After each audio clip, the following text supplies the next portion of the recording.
Bethlehem की ओर यात्रा। इस आगमन काल में हम बेथलेहम की ओर यात्रा कर रहे हैं। 25 तारीख प्रभु यीशु का जन्मोत्सव मनाने के लिए, और हम यात्रा कर रहे हैं उस बेथलेहम की ओर। तो आज के पहले जो दिन हो गए हैं, मुझे विश्वास है कि आप हर दिन जो व्यक्ति हमारे साथ इस यात्रा में शामिल हुए हैं, आप उनका साथ पूर्ण रूप से निभाए हैं और लाभ उठाए हैं। और आज कुछ विशेष लोग हमारे साथ जुड़ रहे हैं, हमारे सह यात्री के समान। वे हैं कुछ संदेशवाहक। वे और किसी के संदेशवाहक नहीं, ईश्वर के संदेशवाहक। तो मैं समझता हूं कि आप समझ गए होंगे अभी, वे हैं स्वर्गदूतगण। ये स्वर्गदूत हमारे और ईश्वर के बीच एक प्रकार से मध्यस्थ के रूप में कार्य करते हैं। यानी यीशु का जगह नहीं, बल्कि ये ईश्वर द्वारा हमारी इस दुनिया में भेजे जाते हैं हमारे पास, उनकी योजना पूरी करने के लिए, उनका संदेश हमें देने के लिए, हमारी रक्षा करने के लिए, जिसके बारे में अभी हम यहां देखेंगे। उसके पहले एक बात, स्वर्गदूतों की सृष्टि कब हुई यह स्पष्ट नहीं है, लेकिन जरूर वे भी सृष्टि है, लेकिन दुनिया के समान नहीं। जैसे हम मनुष्य और इस दुनिया में, इस पृथ्वी पर रहने वाले अन्य जो जीव जंतु हैं या प्राणी हैं, वैसे नहीं है स्वर्गदूत। वे अलग हैं, वे आत्माएं हैं, वे मनुष्य से ऊंचे हैं और हमसे अलग हैं, फर्क है हमें। और ये वे सदा ईश्वर के सानिध्य में बने रहते हैं। जैसे हम अय्यूब या योग के ग्रंथ में अध्याय 1 में ही हम पढ़ते हैं, वहां स्वर्ग में स्वर्गदूत लोग वहां उपस्थित थे ईश्वर के सामने। और भी हम बाइबल में अलग अलग पुस्तकों में हम देख सकते हैं, और उन्हें अलग अलग विशेष कार्य दिया जाता है। कोई ईश्वर की आराधना करने के लिए है, तो कोई इस पृथ्वी पर मनुष्य के साथ रहने के लिए, और कुछ लोग हमारा मार्गदर्शन देने के लिए, कुछ हमें रास्ता दिखाने के लिए, कुछ ईश्वर का संदेश लेकर आने के लिए।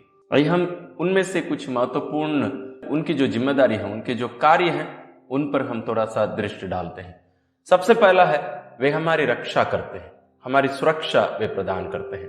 हम इसके बारे में स्तोत्र ग्रंथ अध्याय 91 में हम पढ़ सकते हैं। आप जरूर उसको पढ़िए कि कैसे स्वर्गदूतों को ईश्वर भेजकर हमारी सुरक्षा करते हैं। और दानियल के ग्रंथ अध्याय 6 पद संख्या 21 और 22 में भी हम पढ़ सकते हैं, जब दानियल सिंहों के उस कुंड में जब फेंक दिया गया था, वहां हम देखते हैं कि उस सिंहों के मुंह को ईश्वर अपने स्वर्गदूतों को भेजकर बंद कर दिए थे, बांध दिए थे, इसलिए दानियल बच गए। और दूसरा कार्य हम देखते हैं, स्वर्गदूतों को ईश्वर अपना संदेशवाहक के रूप में इस दुनिया में भेजते हैं।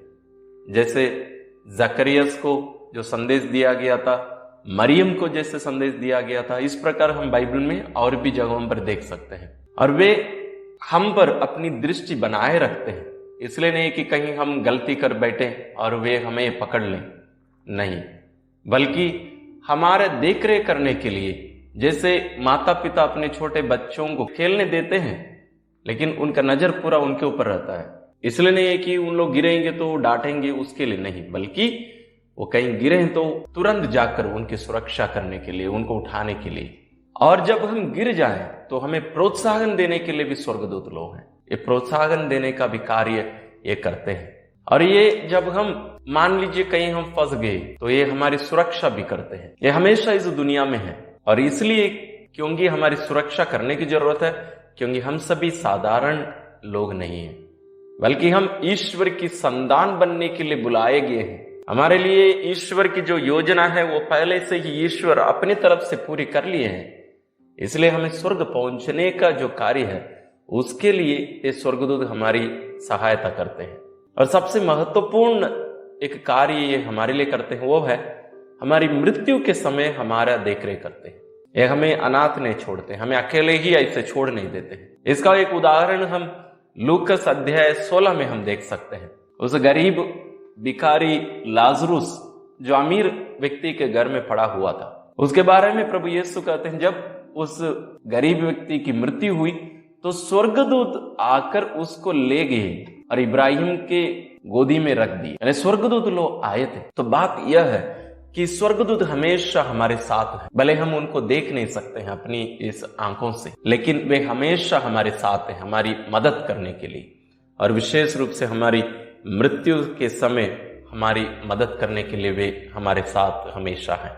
और जब हम देखते हैं जितने भी प्राणियां हैं, यानी ईश्वर को भी मिलाकर, सृष्टि केवल नहीं, सभी जीवंत व्यक्ति या मनुष्य या सृष्टि सबको मिलाकर, सबको हम मिला लें, ईश्वर को भी मिलाकर जब हम देखेंगे तो स्वर्गदूत ईश्वर के तुरंत बताते हैं। और स्वर्गदूतों में भी अलग अलग श्रेणियां हैं, एक केवल नहीं, उसमें अलग अलग श्रेणियां हैं। उसके बारे में हम यहाँ चर्चा नहीं करेंगे, बल्कि हम बाइबल में इसके बारे में पढ़ सकते हैं। और मरियम जो ईश्वर की मां है, इसलिए स्वर्गदूतों से ऊंचा स्थान उन्हें दिया गया है। ईश्वर और उसके बाद ईश्वर की मां, उसके बाद स्वर्गदूत गण, यानी स्वर्गीय सेना जो भी श्रेणी है उसमें वे सब, उसके बाद में मनुष्य आता है। लेकिन हमें एक महत्वपूर्ण बात यहां समझने की जरूरत है। ईश्वर अपने स्वर्गदूतों को हमारी सेवा के लिए इस दुनिया में भेजते हैं। जैसे हमने देखा है, वे हमारी रक्षा केवल नहीं बल्कि हमारा मार्गदर्शन भी करते हैं, हमें रास्ता दिखाते हैं। कहां के लिए? स्वर्ग जाने के लिए।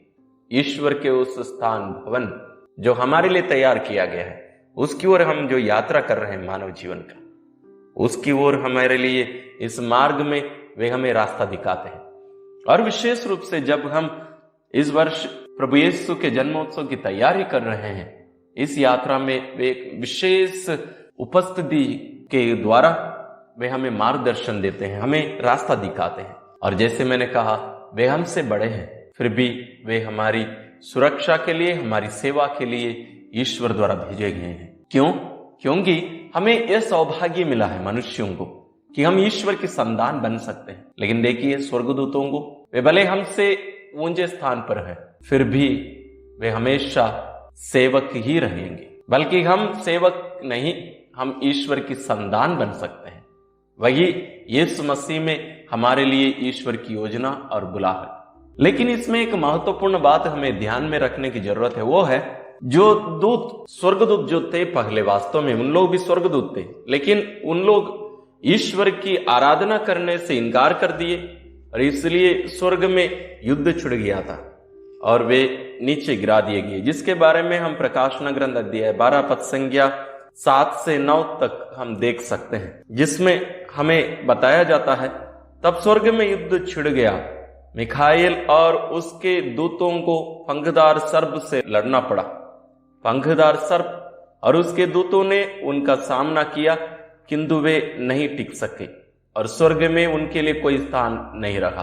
तो ये जो पहले स्वर्गदूत थे, उन लोग पाप किए, इसलिए वहां युद्ध छिड़ गया और उन्हें नीचे गिरा दिया गया है। वो अभी इस दुनिया में हमारे साथ है। साथ ही उन लोग स्वर्ग भी जाते हैं। क्या करने के लिए? वे हम पर अभियोग लगाने के लिए स्वर्ग जाते हैं। उसी को प्रकाशना ग्रंथ अध्याय 12 पद संख्या 10 में हम देखते हैं, क्योंकि हमारे भाइयों का वह अभियोग था, नीचे गिरा दिया गया है, जो दिन रात ईश्वर के सामने उस पर अभियोग लगाया करता था। तो हमारे बारे में ईश्वर के पास जाकर शिकायत करना और हम पर अभियोग लगाते रहना, ईश्वर से कहना है कि हमें भी दंड दिया जाए मनुष्यों को। ये क्यों?